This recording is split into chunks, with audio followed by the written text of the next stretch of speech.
Urdu point کی videos دیکھنے کے لیے ہمارا چینل سبسکرائب کیجیے اور بیل کے آئیکن پر کلک کیجیے تاکہ آپ ہماری تمام آنے والی ویڈیوز سے باخبر رہ سکیں۔ مولانا فضل الرحمان نے عمران خان کو بڑا سرپرائز دینے کی تیاریاں کر لی۔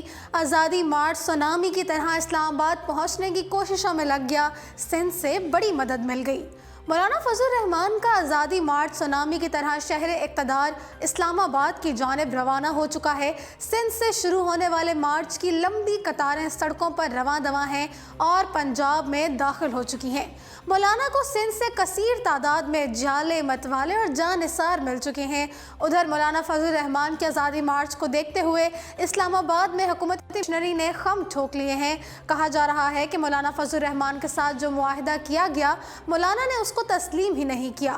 مولانا کا ملین مارچ روکنے کے لیے حکومت نے پہلے ہی مولانا کے دو قریبی ساتھیوں مولانا حمداللہ اور مولوی کفایت اللہ کو اپنے نرغے میں لے کر مولانا کو زبردست سرپرائز دے دیا ہے، جس پر مولانا غصے میں آ چکے ہیں اور اب وہ جواباً عمران خان پر سرجیکل سٹرائک کر کے بڑا سرپرائز دینے کے لیے اسلام آباد پہنچنے والے ہیں۔ حکومت کی جانب سے مولانا کے خلاف قانونی چارہ جوئی بھی کی جا رہی ہے اور انہیں کسی طرح اسلام آباد سے ہی روکنے کے لیے اقدامات بھی کیے جا رہے ہیں۔ اطلاعات ہیں کہ مولانا عمران خان کا استعفیٰ لیے بغیر واپس نہیں آئیں گے۔ ان حالات میں مولانا کو اسلام آباد جانے سے روکنے کی بھرپور کوشش کی جا سکتی ہے۔ راستوں میں پی ٹی آئی کارکنان کی جانب سے متوقع مزاحمت کے خطرات بھی اطلاعات آنے لگے ہیں۔ دوسرے جانب مولانا کا کالعدم قرار دیا گیا ہراول دستہ انصار الاسلام بھی ان کے ساتھ شامل ہو گیا ہے۔ اس نے وزارت داخلہ کے حکم نامے کو ڈنڈے میں لپیٹ کر پرے پھینک دیا ہے۔ اسلام آباد ہائی کورٹ نے جمعیت علماء اسلام فضل الرحمان کی ذیلی تنظیم انصار الاسلام پر عائد پابندی کو بظاہر غیر مؤثر قرار دیتے ہوئے وزارت داخلہ سے جواب طلب کر لیا ہے۔ تفصیلات کے مطابق اسلام آباد ہائی کورٹ میں JUIF کی ذیلی تنظیم انصار الاسلام پر پابندی کے خلاف درخواست دائر کی گئی تھی، جس پر آج سماعت ہوئی ہے۔ دوران سماعت عدالت نے وزارت داخلہ کے افسر کو کل طلب کرتے ہوئے کہا ہے کہ جمعیت علماء اسلام فے کو سنے بغیر وزارت داخلہ نے پابندی عائد کی۔ وزارت داخلہ عدالت کو مطمئن کرے کہ وہ کسی کو سنے بغیر کیسے پابندی لگا دی۔ JUIF کے وکیل کامران مرتضیٰ نے عدالت میں کہا کہ جمعیت علماء اسلام سیاسی جماعت کے طور پر الیکشن کمیشن میں رجسٹرڈ ہے اور انصار الاسلام پر پرائیویٹ ملیشیا نہیں بلکہ ہماری تنظیم جمعیت علماء اسلام کا حصہ ہے۔ قائد اعظم کے دور سے یہ تنظیم کام کر رہی ہے، جس پر چیف جسٹس اسلام آباد ہائی کورٹ اطہر من اللہ نے ریمارکس دیے کہ اگر انصار الاسلام کے کارکن سیاسی جماعت کے رکن ہے تو پھر اس پر پابندی کا نوٹیفیکیشن ہی غیر مؤثر ہے۔ اگر یہ پرائیویٹ ملیشیا نہیں ہے لیکن اس کے پاس ڈنڈے تو ہیں۔ وکیل کامران مرتضیٰ نے کہا کہ ڈنڈے تو جھنڈوں کے ساتھ لگے ہوتے ہیں۔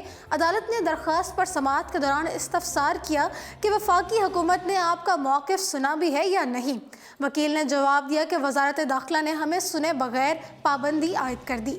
چیف جسٹس اطہر من اللہ نے کہا ہے کہ جب تنظیم کا باقاعدہ وجود ہی نہیں ہے تو اس پر پابندی کیسے لگ سکتی ہے؟ کم از کم حکومت آپ سے پوچھ تو لیتی کہ یہ تنظیم کیا ہے۔ 24 اکتوبر کو وزارت داخلہ نے انصار الاسلام پر پابندی کا نوٹیفیکیشن جاری کیا تھا۔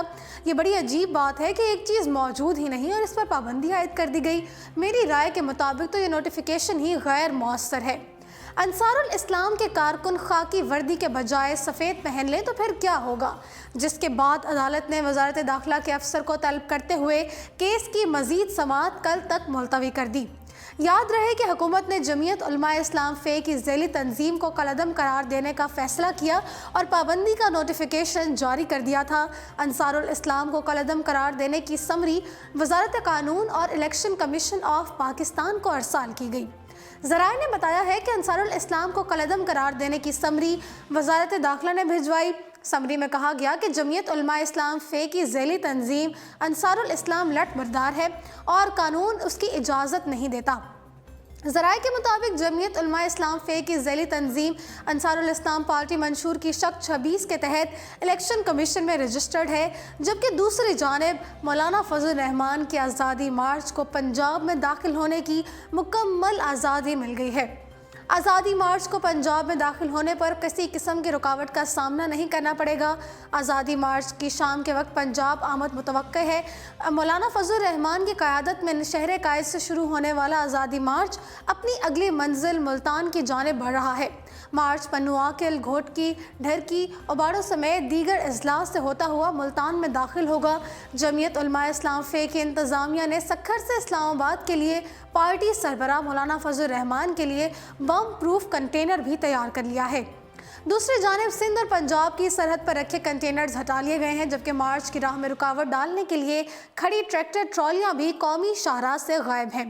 یاد رہے کہ گزشتہ روز سے ہی JUIF نے سیاسی رہنماؤں کے ہمراہ آزادی مارچ کا آغاز کر رکھا ہے۔ جمعیت علماء اسلام فے نے وزیر اعظم پاکستان عمران خان کے استعفے کا مطالبہ لیے اپنے آزادی مارچ کا آغاز گزشتہ روز کیا تھا۔ JUIF کے سربراہ مولانا فضل الرحمان کی جانب سے اعلان کردہ آزادی مارچ کی حمایت حزب اختلاف کی بڑی جماعتیں مسلم لیگ نون اور پیپلز پارٹی کر رہی ہیں۔ JUIF کے آزادی مارچ کے لیے ملک بھر سے قافلے شہر اقتدار اسلام آباد کی جانب روانہ ہیں، جو کہ 31 اکتوبر کو پہنچیں گے۔ جی ناظرین، فی الحال اردو پوائنٹ اسٹوڈیو سے اتنا ہی۔